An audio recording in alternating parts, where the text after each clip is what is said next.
नमस्कार प्रशांत जी, बहुत बहुत स्वागत है आपका। अंजू जी, आपको नमस्कार एंड व्यूअर्स के लिए भी जय हिंद, वंदे मातरम। जय हिंद, वंदे मातरम। प्रशांत जी, जैसा कि आपने प्रिडिक्ट किया था कि फरवरी का महीना बहुत खतरनाक रहने वाला है खमेनेई के लिए और ईरान के लिए, और वो प्रिडिक्शन आपकी सच साबित हुई है। फरवरी में ही खमेनेई भी निपट गए और मुश्किलों में घिर गया है ईरान। अब आपको क्या लग रहा है, जिस तरह से और देशों पर भी हमले करते जा रहा है ईरान, कितने सारे मिडिल ईस्ट के देश जो है वो इस वॉर में शामिल हो गए हैं, आपको लगता है कि वर्ल्ड वॉर 3 की शुरुआत हो गई है क्या? देखिए, आपको ईरान के बारे में मैंने बताया भी था कि जैसे ही अंगारक युग शुरू होगा 23 से, और ये अप्रैल 2 तक चलेगा। तो ये जो अंगारक युग है, इसमें एक देश नहीं, बहुत सारे देश युद्ध में झुलसेंगे और दुनिया में बहुत सारे मोर्चे खुलेंगे युद्धों के। और इसमें मैंने ये भी कहा था आपको कि ईरान के ऊपर स्ट्राइक होना तय है ट्रंप के द्वारा, और आज तारीख हो रही है हमारी 2 मार्च है। सो अंजू जी, जैसे जैसे अभी तारीखें बढ़ती चली जाएंगी, आप देखिएगा कि 10 मार्च से लेकर अ, आपका 15 मार्च के बीच में हमले बहुत बड़े होंगे, जिसमें 13 मार्च, इसमें मंगल और राहु 14 डिग्री पर क्लोज, बहुत ही क्लोज होंगे राहु के नक्षत्र में। तो एक तो इल्यूजन बहुत बड़ा होगा पूरी दुनिया में। एंड ये जो 13 मार्च की जो डेट निकल कर आ रही है, इसमें यही दिखाई दे रहा है कि ऑलमोस्ट हर कंट्री युद्ध के पैमाने पर खड़ी होगी। और रही बात ईरान की कुंडली की, तो लास्ट टाइम भी आपसे जो बात हुई थी, अभी भी ईरान का मैंने चार्ट ओपन किया हुआ है। तो गुरु में अभी जो राहु का पीरियड चला हुआ है, राहु सेकंड हाउस में शनि के साथ बैठा हुआ है। तो बहुत बड़ी तबाही अभी और होना तय है। और देखिए, अभी सबकी अपनी अपनी प्रतिक्रियाएं हैं कि ईरान के साथ बुरा हुआ, अच्छा हुआ। देखिए, जब हम कूटनीति और राजनीति की बात करते हैं तो अच्छा बुरा कुछ नहीं होता है, बस ये है कि समीकरण बदल जाते हैं देशों के, मित्र बदल जाते हैं, कि कुछ शत्रु मित्र बन जाते हैं, मित्र मित्र शत्रु बन जाते हैं। लेकिन मुझे अभी भी याद है कि सितंबर 2022 की बात है, बहुत बड़ा आंदोलन हुआ था ईरान में। एंड उस आंदोलन से पहले ही मैंने 4 माह पहले ही प्रेडिक्शन भी दी थी कि ईरान में सितंबर के आसपास बहुत बड़ा आंदोलन होगा। अब याद कीजिए अंजू जी, इन्होंने बच्चियां जो 22 साल की थी, उनकी एक पुलिस है, अरशद समथिंग, नाम याद नहीं आ रहा है, तो उस आईआरजीसी। पुलिस, जी हाँ, तो उस पुलिस का यही काम था कि अगर किसी महिला ने बुर्का नहीं पहना है या प्रॉपर तरीके से नहीं पहना है, तो रास्ते से उठा लेती थी पुलिस। एंड उसको, लड़की को, अमीना नाम था उसका, उसको टॉर्चर भी किया था। 22 साल की लड़की की मृत्यु हो गई थी और पूरा देश सड़कों पर उतर आया था। उम्रदराज महिलाओं ने अपने बुर्के तक उतार दिए थे। अब देखिए, एक पुरुष प्रधान देश, व्यक्ति नहीं, पूरे देश की बात हो रही है। तो उस समय भी मैंने प्रेडिक्शन दी थी कि 2025 के बाद ईरान का बहुत बड़ा डाउनफॉल स्टार्ट होगा, सत्ता परिवर्तन होगी। यही वही नियम दोबारा, कायदे कानून लागू होंगे जो 1980 से पहले, 79 से पहले जो सत्ता चलती थी। और वो समय था जब इजराइल और ईरान आपस में परम मित्र होते थे, एक दूसरे की कस्में तक नहीं खाते थे। अब ये युग दोबारा ईरान में शुरू होगा। तो अब जो वहां के, उनको ऐसे भी कह सकते हैं धर्म गुरु, हम्म। खैमनाई, जिनके बारे में अभी न्यूज़ भी आ रही है कि अभी नहीं रहे, वो स्ट्राइक में मारे गए हैं वो। तो अब देखिए, सत्ता परिवर्तन होगी, ईरान में बहुत बड़ी तब्दीली होगी। ईरान में अभी भी कई लोग सड़कों पर उतर आए हैं और विरोध कर रहे हैं इजराइल का और यूएसए का कि ये गलत हुआ है उनके साथ। लेकिन ये कौन लोग हैं? सिर्फ मुट्ठी भर लोग जो खामनेई को सपोर्ट करते थे। लेकिन ऐसी बहुत बड़ी जनता है जो इन विचारधाराओं को, आज भी कट्टर इस्लाम को वहां पर सपोर्ट नहीं करती है। ऐसी बहुत बड़ी विचारधारा है ईरान की जो चाहती है कि 79 से पहले जो स्ट्रक्चर वहां पर था, वैसा सिस्टम फिर से वहां पर रिस्टोर हो, महिलाओं को उनके हक वापिस मिले। अब देखिए, सितंबर 2021 के बाद अफगानिस्तान में भी सेम घटनाएं हुई। अभी देखिए, दुनिया अलग अलग प्रतिक्रियाएं देगी कि जब से ट्रंप आए हैं तो युद्ध, पूरी दुनिया, विश्व, पूरे दुनिया युद्ध के ढेर पर खड़ी है। तो 19 मार्च 2026 तक क्योंकि ये विक्रमी संवत जो रहेगा 2082, तो सूर्य का जैसे प्रभाव खत्म होगा तो थोड़ी सी शांति आना शुरू होगी। ट्रंप अपनी जो पावर है, जो इतनी बड़ी उन्होंने अपने हाथ में ले रखी थी 29 मार्च 2025 के बाद, ये जो पावर शिफ्ट इतना बड़ा ट्रंप के हाथ में हुआ था, इसमें कमी आएगी धीरे धीरे। बल्कि ट्रंप के ऊपर भी देशद्रोह के मुकदमे लगेंगे, सेक्स स्कैंडल खुलेंगे ट्रंप के। तो ट्रंप अभी 19 मार्च 2026 के बाद इन चीजों में अपने ही देश में उलझना शुरू कर देंगे। तो ये 19 मार्च तक का टाइम अभी बहुत खराब है, जो मान के चलिए कि 2 अप्रैल तक थोड़ी सी चीजें उसके बाद सेटल होंगी। लेकिन ऐसा नहीं कि ये सेटल होंगी 2026। आप याद कीजिएगा, आज से एक वर्ष पहले भी आपसे बात हुई थी, मैंने कहा था कि 2026 युद्धों का वर्ष है। अभी कई और मोर्चे खुलने बाकी हैं। अभी टर्की के बारे में किसी ने सोचा ही नहीं है। टर्की के ऊपर एक बहुत बड़ी स्ट्राइक होना बाकी है। कभी किसी ने सोचा ही नहीं होगा कि ये तो नाटो कंट्री है, टर्की को कौन परेशान कर सकता है। देखिए अभी इसके बाद टर्की में बहुत बड़ा विद्रोह होगा, वहां पर स्ट्राइक होगी, साइप्रस इसमें इन्वॉल्व होगा युद्ध में। इसके बाद आपका अजरबैजान, आर्मेनिया, इनके बीच में फिर से बड़ा विवाद होना शुरू होगा। पीछे ट्रंप आए थे तो ट्रंप ने वहां पर एक संधि करवा दी थी, रास्ता निकलवा दिया था, एक ट्रंप कॉरिडोर बनवा दिया था। लेकिन अभी ये दोनों देश फिर से युद्ध में झुलसेंगे। प्रशांत जी, ट्रंप जो है वो आप जैसे कह रहे हैं कि उलझ जाएंगे, उनके लिए भी अच्छा वक्त नहीं आ रहा है। लेकिन अभी उन्होंने ये शोर मचाना शुरू कर दिया है इस 3 दिन के वॉर के बाद कि जो नए वहां पर खमैनी के बाद जो नए धर्मगुरु बने हैं, जो उनका बेटा बना है, कि वो बातचीत के लिए तैयार है। तो बातचीत के लिए तो ईरान पहले भी तैयार था, बातचीत के लिए तो बात चल रही थी, लेकिन इस बीच अमेरिका ने धोखा दे दिया। तो आपको क्या लग रहा है, ईरान झुकेगा या नहीं झुकेगा, या इसी तरह से ये जो वॉर है जिस लेवल पर पहुंच गया है आगे बढ़ता जाएगा? क्या प्रेडिक्शंस लगती हैं आपकी इस हिसाब से? अंजू जी, ईरान नहीं झुकेगा क्योंकि अंगारक योग शुरू हो चुका है। और अगर ईरान की कुंडली में भी देखूं मैं, तो इस समय जो प्रभाव है अंगारक योग का, सप्तम घर में जा चुका है। तो ईरान अभी नहीं झुकेगा। और वो कहते हैं ना, ईरान को झुकाया जाएगा। और जो यूएस की जो सेनाएं हैं, इजराइल की सेनाएं हैं, अभी ईरान के अंदर आके बैठेंगी, कैप्चर करेंगी धीरे धीरे। कुछ जितने भी वहां के जो अभी नए सिपह सालार आए हैं, जो देश को चलाने की बातें कर रहे हैं, अभी जो वेनेजुएला में हुआ था, जिस तरह से मादुरो को उठाया गया था, इसी तरह से अभी यूएस से ईरान के अंदर जाकर बैठेगा।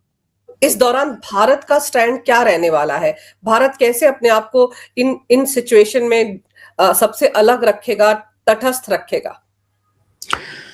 जो अभी भारत की कुंडली का जो अभी प्रभाव चल रहा है, तो राहु का अभी अंतर शुरू हो चुका है भारत की कुंडली में। मंगल की महादशा में राहु का अंतर, लगन में राहु बैठा हुआ है, सूर्य के नक्षत्र में है।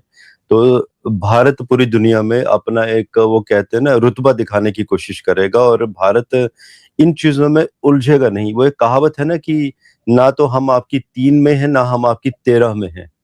तो भारत यही कहेगा सबसे कि भाई बैठ के मुद्दे सुलझाने चाहिए। और भारत किसी चीज में उलझेगा ही नहीं।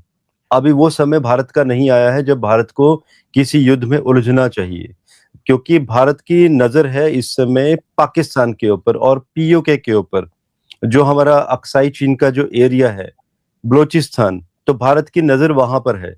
भारत अभी मौका ढूंढेगा। जैसे भारत को एक सही मौका मिलेगा, भारत कुछ ही घंटों में जो एरियाज कैप्चर करने होंगे, बलूचिस्तान को अलग करवाना होगा और पीओके को कैप्चर करना होगा, उसको एक प्रोविंस बनाना है या भारत के अंदर कैप्चर करना है, लेना है, तो भारत अभी उसके ऊपर विचार करेगा।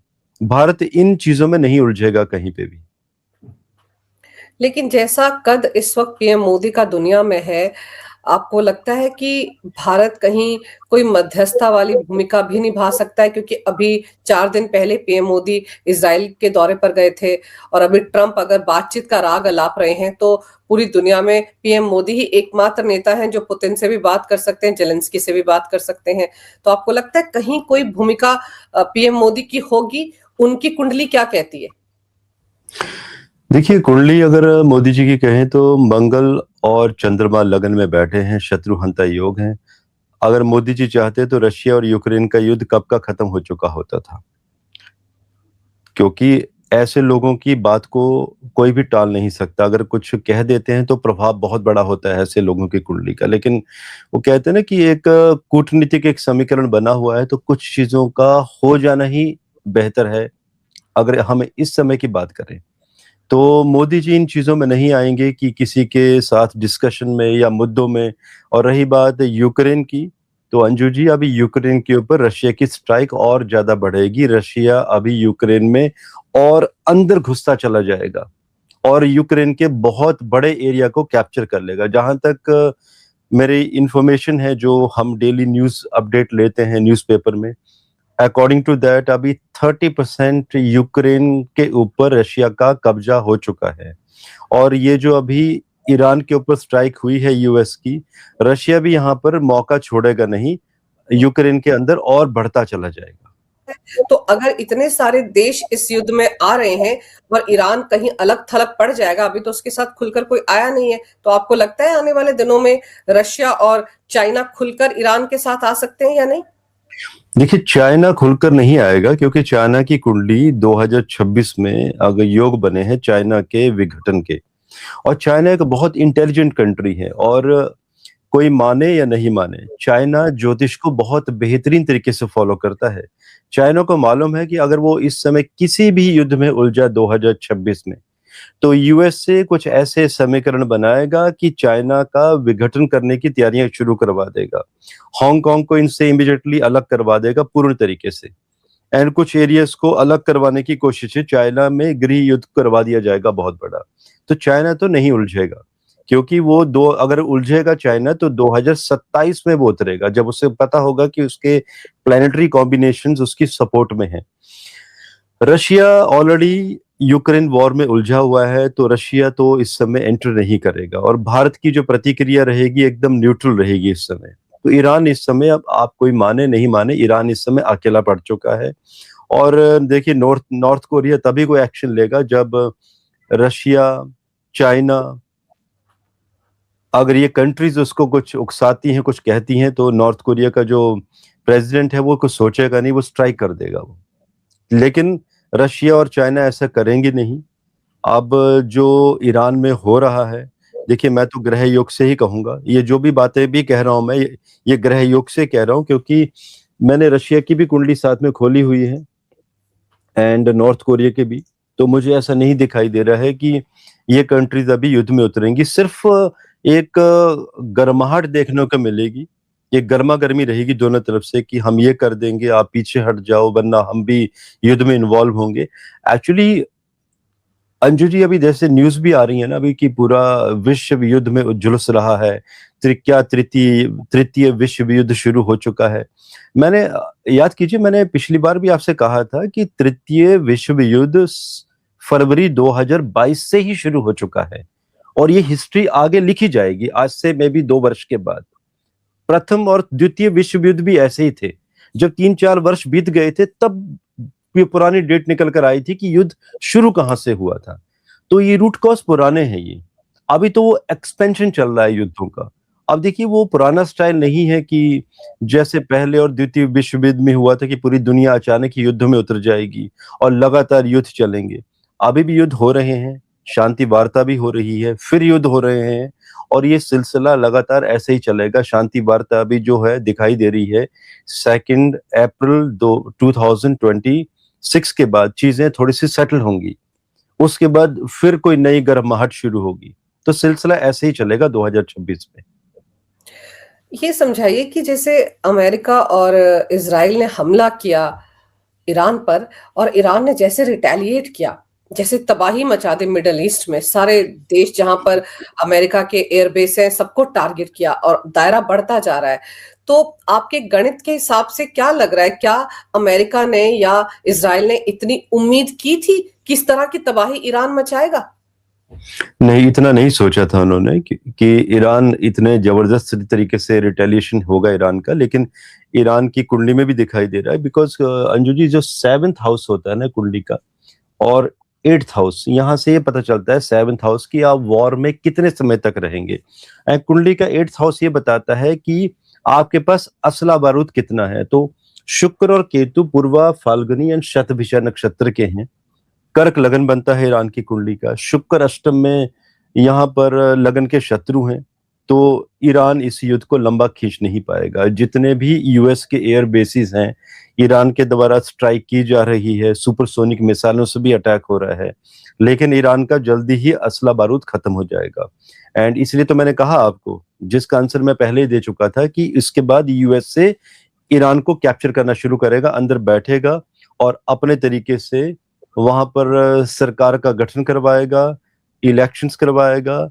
जो 1979 से पहले के राजनीतिक घटनाक्रम थे, राजनीति थी, उसी तरह की राजनीति फिर आएगी, क्योंकि वहां की जो जनता है उनको अमन चैन चाहिए, और वो भी चाहते हैं कि थोड़ा सा जो जिस तरीके से पहले से एक मॉडर्नाइज कंट्री थी, उसी तरह से मॉडर्नाइजेशन करवाई जाए। तो यही चीजें दिखाई दे रही। नेतन्याहू की कुंडली क्या कहती है? इजराइल के स्टार्स क्या कहते हैं? इजराइल के स्टार, आज अगर मैं कुछ कहूंगा तो भारतीयों को बुरा लगेगा सुन के, क्योंकि मैं पहला व्यक्ति था जब इजराइल के ऊपर जब अटैक हुआ था 7 अक्टूबर 2023 को, तो मैं पहला ज्योतिषी हूं पूरी दुनिया में जिसने इस अटैक से 4 माह पहले, अंजू जी ये वीडियोस हमारे एस्ट्रो कपूर चैनल में उपलब्ध हैं, पुराने भी, अगर आपके व्यूअर्स को रेफरेंस के लिए देखना चाहें। मुझे याद है जून 2023 में मैंने प्रेडिक्शन दी थी कि ये जो दिवाली आएगी 2023 की, इसमें फिलिस्तीन के द्वारा इजराइल के ऊपर कोई बहुत बड़ा हमला होगा, जनता लोगों के ऊपर। अब देखिए, मैंने फिलिस्तीन कहा था क्योंकि ये नहीं पता था कि गाजा के थ्रू इस तरीके से अटैक होगा या हमास अटैक करेगा। तो अक्टूबर में ही हुआ। और इजराइल के बारे में मैंने ये भी कहा था उस समय कि इजराइल रेटिलेशन जबरदस्त करेगा और अंदर कैप्चर करता चला जाएगा और गाजा को खत्म कर देगा, मैदान बना देगा। मैदान बना चुका है। तो लोग इन न्यूज को सुन के खुश भी हो रहे थे, क्योंकि इजराइल के लिए हमारा एक अंदर से एक सॉफ्ट कॉर्नर है। लेकिन इजराइल का छठा घर सक्रिय हो चुका है, और छठा घर सक्रिय होना किसी कंट्री का, इजराइल को चाहिए था कि जो भी गाजा में किया उसके बाद समझौता करके इजराइल को शांत हो जाना चाहिए था। अब इजराइल इतने सारे कंट्रीज के साथ युद्ध का मोर्चा खोल चुका है। इजराइल में अंजू जी बहुत बड़ी तबाही मचेगी, बहुत बड़ा डाउनफॉल दिखाई दे रहा है इजराइल में। बहुत बड़ी जनता, 70-80% आबादी वहां पर खत्म होगी युद्ध से। और अगर इजराइल जीत भी गया युद्ध में, तो कौन सा युद्ध जीत लिया आपने, जहां पे आपको मालूम है कि भविष्य में आपकी जो आगे जो जनरेशन है, जो आपकी जनसंख्या है, वो रहनी ही 20% है। तो इजराइल को बहुत बड़ी कीमत चुकानी पड़ेगी आने वाले समय में इस युद्ध में। तो इजराइल हारेगा भी और जीतेगा भी। जीत ये कि वो लगातार स्ट्राइक करेगा, वेपन्स बनाता जाएगा, लेकिन अपनी जनता को गवा देगा, अपना इंफ्रास्ट्रक्चर बहुत बड़े पैमाने पर खत्म करवा देगा। नेतन्याहू की कुंडली क्या कहती है? वो नेता बने रहेंगे और इस युद्ध में उनके लिए कितनी पॉजिटिव बात होगी, क्योंकि वहां पर अभी तक तो चुनाव हुए नहीं है। तो ये जो हालात बन रहे हैं, इनके बीच में उनके स्टार्स क्या बोलते हैं? अभी जैसे ही 24 मई 2026 गुरु राशि परिवर्तन करेंगे कर्क राशि में, और वहां की जनता नेतन्याहू के अगेंस्ट होना शुरू हो जाएगी। धीरे धीरे जनता सड़कों पर भी उतरेगी, बट लोकतंत्र जबरदस्त है वहां का, और लोगों को हक है बोलने का, और वो कुछ कर नहीं पाएंगे। लेकिन उनका जो एक जनता के साथ जो कनेक्शन है बहुत नीचे चला जाएगा वो। लेकिन सत्ता नहीं छोड़ेंगे आगे भी, वो काफी समय तक सत्ता पर बने रहेंगे, प्रधानमंत्री के पद पर बने रहेंगे। बिल्कुल। और दूसरी तरफ हमारे पड़ोसी देश पाकिस्तान की अगर बात की जाए, तो पाकिस्तान जो इस वक्त फंसा हुआ है, अफगानिस्तान की तरफ से एयर स्ट्राइक हो रहे हैं, नूर खान एयरबेस को भी टारगेट किया गया है। और वहां पर खमैनी की मौत के बाद जिस तरह से शिया समुदाय के लोग सड़कों पर उतरे और उन्होंने जिस तरह की तबाही मचाई, यूएस कॉन्सुलेट को टारगेट किया, एम्बेसी को, और वहां पर अमेरिकी मरीन्स ने उन पर फायरिंग की है और 100 से ज्यादा लोग मारे गए हैं। तो अब वहां पर जो हालात हैं वो किस तरफ जाते दिख रहे हैं? ये पाकिस्तान की कुंडली क्या कहती है? देखिए, पाकिस्तान की कुंडली तो दिसंबर 2023 के बाद पाकिस्तान का तो डाउनफॉल वैसे ही होना शुरू हो गया है। पाकिस्तान अभी अफगानिस्तान से भी घिरेगा, एंड जो लोकल वहाँ के समुदाय हैं उनसे भी घिरेगा। आज वहाँ पर अगर 100 लोग मारे गए हैं तो जिन यूएस मरीन ने ये ऑपरेशन एग्जीक्यूट किया है, तो ये तो तय है कि यूएस के जो मरीन है वो भी बचेंगे नहीं वहां पर, क्योंकि इसका रिटेलिएशन बहुत जबरदस्त होगा। आप देखिए ना, आज मंडे है, कल होली है मंगलवार को, चंद्र ग्रहण भी है कल। अंजू जी, अब 3 मार्च के बाद देखिएगा कितनी बड़ी तबाही मचेगी पाकिस्तान में अभी। और जिन 20 लोगों ने वहां पर 100 लोगों को मारा है यूएस मरीन ने, अब देखिएगा उनके साथ क्या होगा, और पाकिस्तान इंटरनली कितने बड़े पैमाने पर जलना शुरू कर देगा। पाकिस्तान का एक बहुत बड़ा डाउनफॉल, पाकिस्तान अभी तैयारी पे है, नीचे गिरने की तैयारी में है। जो इन्होंने वो कहते हैं ना कि गड्ढे खोद के रखे हुए हैं सबके लिए, अपने पड़ोसी भारत के लिए, तब अब इन गड्ढों में इनके गिरने का वो समय आ चुका है, बल्कि गिर भी रहे हैं ये। अब इनके देखिएगा पाकिस्तान के बड़े बड़े नेता, पॉलिटिशियंस, जो पुलिस के बड़े अधिकारी हैं, सेना के अधिकारी हैं, अब आपको न्यूज़ सुनने में मिलेंगी कुछ दिनों में कि ये लोग अपना देश छोड़कर दूसरे देशों में भागना शुरू कर दिया इन्होंने। मुल्ला मुनीर की कुंडली क्या कहती है? क्योंकि मुल्ला मुनीर तो बड़ी दोस्ती की पींगे बढ़ा रहे थे ट्रंप के साथ, अमेरिका के साथ, और उनके देश में अभी जो कुछ हो रहा है वो अमेरिका के खिलाफ हो रहा है। अमेरिकी मरीन्स उनके नागरिकों पर गोलियां चला रही हैं, उधर से अफगानिस्तान ने घेर रखा है। तो मुल्ला मुनीर की स्थिति क्या दिखती है स्टार्स के हिसाब से आने वाले दिनों में?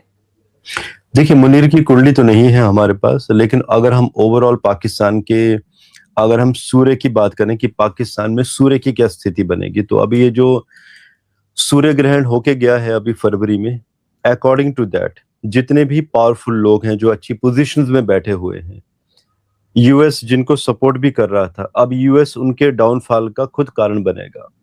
ये जो मुनीर हैं जो यूएस की कस्में तक नहीं खाते थे, एंड वहां पर ये लोग पेट्रोल निकालने वाले थे, तेल निकालने वाले थे, ट्रंप इनको हेल्प करने वाले थे तेल निकालने में। आप देखिएगा ट्रंप ही इनका तेल निकालने वाले हैं कुछ दिनों में, और शुरुआत हो चुकी है यहीं से, और शुरुआत अभी कल 3 मार्च से शुरू हो जाएगी, जहां पर यूएस से खुद पाकिस्तान के अगेंस्ट हो जाएगा। आई नो कुछ व्यूअर्स ऐसे भी हैं जो राजनीतिक समीकरणों को जोड़ रहे होंगे कि ऐसा हो नहीं सकता, क्योंकि यूएसए को पाकिस्तान जैसा एक बीच में देश चाहिए ताकि वो भारत को डिस्टर्ब करता रहे, प्रॉक्सी कंट्री। लेकिन भारत को ना अभी किसी ने समझा नहीं है।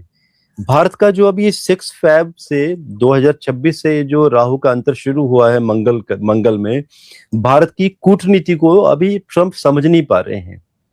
वो कर तो रहे हैं काम वैसे वाले कि अपने देश को ग्रेट बनाया जाए, लेकिन भारत को समझना मुश्किल होगा। ट्रंप अभी खुद ही फंस जाएंगे कि पाकिस्तान का साथ दें या छोड़ें, बहुत बड़े कंफ्यूजन में होंगे, क्योंकि भारत अभी इस तरह से कुछ कूटनीतिक चालें चलेगा कि ट्रंप की समझ से परे होंगी वो चालें। और दूसरी तरफ आप ये देखिए कि जिस तरह से ईरान ने उन सभी देशों को टारगेट किया जहां पर अमेरिका की एयरबेस है, और पाकिस्तान का इस्तेमाल भी करता आ रहा है अमेरिका ईरान के खिलाफ। तो आपको लगता है कि ईरान के निशाने पर भी पाकिस्तान आएगा आने वाले दिनों में? ऐसे में जो रिश्ते हैं पड़ोसी के ईरान और पाकिस्तान के बीच में, वो पहले से तलख तो रहे हैं, तो अब आगे ग्रह नक्षत्रों के हिसाब से कहां एस्केलेट करेंगे? मुझे अभी भी याद है, कोई 10 माह पहले की बात है कि ईरान और पाकिस्तान के बीच में कोई संधि हुई थी, कोई बॉर्डर में कुछ पहले विवाद भी हुआ था, मिसाइल के अटैक स्ट्राइक्स भी हुई थी। और तब ये क्वेश्चन आप ही ने शायद पूछा था, तब मैंने आपसे कहा था कि नहीं, ऐसा ये जो संधि है ये टेम्परेरी दिखाई दे रही है, ये लंबे समय तक नहीं चलेगी, और ईरान और पाकिस्तान के बीच में बहुत बड़ा कन्फ्लिक्ट होगा। देखिए, अब एक काम करते हैं, पाकिस्तान को ले आते हैं सेंटर में। अंजू जी, पाकिस्तान अभी चारों तरफ से घिरेगा। पाकिस्तान को अगर कोई सपोर्ट करेगा तो एक ही कंट्री होगी, वो होगी चाइना, और एक तरफ से यूएसए सपोर्ट करता है, यूएसए थोड़ा सा पीछे हटेगा अभी। चाइना इसलिए सपोर्ट करता है पाकिस्तान को, बल्कि पाकिस्तान को खड़ा ही चाइना ने किया है ताकि भारत के अगेंस्ट कोई प्रॉक्सी वार छोटी छोटी बीच में चलती रहे। ये जो हम लोग कहते हैं ना कि चाइना हमारा मित्र बन गया, टैरिफ के टाइम पे चाइना ने हमारा साथ दिया, हमने चाइना का साथ दिया, चाइना कभी किसी का हो नहीं सकता। अब बात आ रही है पाकिस्तान की। पाकिस्तान के अगेंस्ट ईरान भी खड़ा होगा, अभी रशिया भी खड़ा होगा, भारत भी, बलूचिस्तान, गृह युद्ध। तो पाकिस्तान अभी स्प्लिट होने की तैयारी में है, 4-5 टुकड़े होना तय है पाकिस्तान के, और ये छोटे छोटे प्रोविंस बनेंगे, और ये भारत तय करेगा कि किस प्रोविंस के ऊपर किस तरह से कार्य करना है। आप देखिए ना, भूटान को आज हम ही तो संरक्षण देते हैं, भारत ही तो देता है संरक्षण वहां पर। हमारी ही सेनाएं तो लगी हुई हैं भूटान कंट्री में, छोटा सा देश है। ऐसे ही अभी छोटे छोटे प्रोविंस बनेंगे पाकिस्तान को तोड़कर। तो ये होने वाला है पाकिस्तान के साथ अभी। और मुल्ला मुनीर तो भागता फिरेगा, फिर वो तो इस लायक बचेगा ही नहीं कि पाकिस्तान में रह पाए। ये तो मैंने कहा आपको अंजू जी कि अभी जितने भी बड़े बड़े अधिकारी हैं वहां पर पाकिस्तान के, ये अपना बहुत बड़ा पैसा लेकर विदेशों में भाग जाएंगे। ये यूएस से यूके और यूरोप में शरण लेंगे वहां पर जाके। प्रशांत जी, इसके अलावा जैसे ये जितनी तबाही मची, जितना इंफ्रास्ट्रक्चर को नुकसान हो रहा है, Dubai, Abu Dhabi international airport को भी नहीं छोड़ा, मॉल्स को टारगेट कर रहा है ईरान, तो शेयर बाजार कैसा रहने वाला है आज और आने वाले हफ्तों में? अंजू जी, पहले तो एक सिंपल से पैरामीटर है कि जब भी युद्ध होता है तो शेयर बाजार डूबता है, लेकिन शेयर बाजार में कुछ एक इंडस्ट्रीज हैं जो भागती हैं। वो होते हैं मेटल्स एंड आपका डिफेंस के शेयर्स। तो आई एम श्योर आज डिफेंस के शेयर्स काफी भागे हैं। मेटल्स, गोल्ड में अचानक ही 12,000 रुपए गोल्ड अचानक ही चढ़ गया है। मेटल में सिल्वर अचानक ही 30,000 20,000 ऊपर फ्लक्चुएट कर रही है। कॉपर बढ़ना शुरू हो गया है। अब जैसे जैसे युद्ध सेटल होता जाएगा, मेटल्स नीचे आएंगे, शेयर बाजार बाकी ऊपर चला जाएगा। और शेयर बाजार अगर हम भारत की बात करेंगे तो निफ्टी, अंत की बात कर देता हूं मैं, दिसंबर 2026 में अंत में कहां तक पहुंचेगा, 29,000 तक पहुंचने के योग बने हुए हैं, जिसमें कभी ऊपर कभी नीचे उठापटक अभी चलती रहेगी। हमारे तो ईरान के साथ भी अच्छे रिश्ते हैं, इजराइल के साथ भी अच्छे रिश्ते हैं, तो भारत के लिए कितना टेढ़ी खीर होगा दोनों के साथ बैलेंस बनाकर रखना। क्योंकि हमारे देश में एक विपक्ष है जो शोर मचाना शुरू हो गया है कि पीएम मोदी ने अभी तक खमेनी की मौत पर संवेदना क्यों नहीं व्यक्त की। तो जो हमारा विपक्ष है उसकी कुंडली क्या कहती है, वो इसी तरह की बातें करता रहेगा देश के खिलाफ। सबसे बड़ी समस्या है कि एक दुर्भाग्य भी है अंजू जी आज हमारे देश में, कि हमारे देश में विपक्ष है कहाँ पर। कहते हैं ना, एक देश तभी चलता है जब एक स्ट्रांग लीडरशिप होती है विपक्ष के पास। तो दुर्भाग्य है हमारे देश का कि हमारे पास एक अच्छा विपक्ष नहीं है। जब एक अच्छा विपक्ष होता है तो उनकी विचारधारा भी बहुत स्ट्रांग होती है। ये छोटी छोटी बातों के ऊपर वो डिस्कशन नहीं करते, उनके लिए होता है कंट्री फर्स्ट, कि पहले भारतीयों के हित क्या है। तो ये तो डिस्टरबेंस वाली बात है पूरे देश के लिए। और सबको मालूम है कि जब भी कुछ नहीं होता है तो विपक्ष किन मुद्दों को खड़ा करता है। ये कोई मुद्दे थोड़े नहीं होते हैं। विपक्ष ये भी तो कहता था कि मोदी जी जवाब क्यों नहीं दे रहे हैं, जब ट्रंप ये कह रहे थे कि पाकिस्तान और भारत के बीच में जो युद्ध रुकवाया था वो ट्रंप ने रुकवाया था। मोदी जी चुप रहे थे ना काफी समय, 3 महीने तक बात नहीं की थी। लेकिन जब बात की उन्होंने संसद में, एक ही बार बात की, और वो भी एक अच्छे शब्दों में, एक ब्यूटीफुल सेंटेंस में जो कन्वे करना चाहते थे वो कन्वे कर गए। अंजू जी, एक प्रधानमंत्री पद की एक मर्यादा होती है कि आपको कब किस समय कौन सी बात कहनी है। अचानक ही किसी के कहने पे प्रेशर में आके आप कुछ भी कह नहीं सकते आप। और जहां पर 140 करोड़ लोगों का देश है, वहां के प्रधानमंत्री को तो बहुत सोच समझ के स्टेटमेंट देनी होती है। तो हमारे प्रधानमंत्री ऐसे है भी नहीं कि अचानक किसी विपक्ष में कुछ लोगों ने कुछ कहा और वो कोई रिप्लाई करना शुरू कर देंगे। वो देंगे रिप्लाई अपने तरीके से। बिल्कुल सही कह रहे हैं आप कि वो जवाब देंगे, अपने तरीके से देंगे, लेकिन फिलहाल तो ऐसा लग रहा है कि पूरी दुनिया बारूद के ढेर पर बैठ गई है। तो देखते हैं कितनी जल्दी समझौता होता है ईरान में, ईरान झुकता है। आप जैसे कह रहे हैं वो तो झुकेगा नहीं, 2 अप्रैल के बाद ही हालात कुछ सामान्य होंगे, लेकिन अभी तो बहुत सारे और देश हैं जिनको टारगेट कर रहा है ईरान, वो भी इस युद्ध में शामिल होंगे। और अगर उन्होंने रिटेलिएट किया तब हालात और ज्यादा खराब हो सकते हैं। आपने ग्रह नक्षत्रों के हिसाब से दुनिया इस वक्त किस तरफ जा रही है, इसको लेकर बहुत ही विस्तार से मेरे दर्शकों को बड़ी अहम जानकारी दी। प्रशांत जी, आपने मेरे लिए समय निकाला अपने बिजी शेड्यूल से, आपका बहुत बहुत धन्यवाद। नमस्कार, जय हिंद। जय हिंद अंजू जी।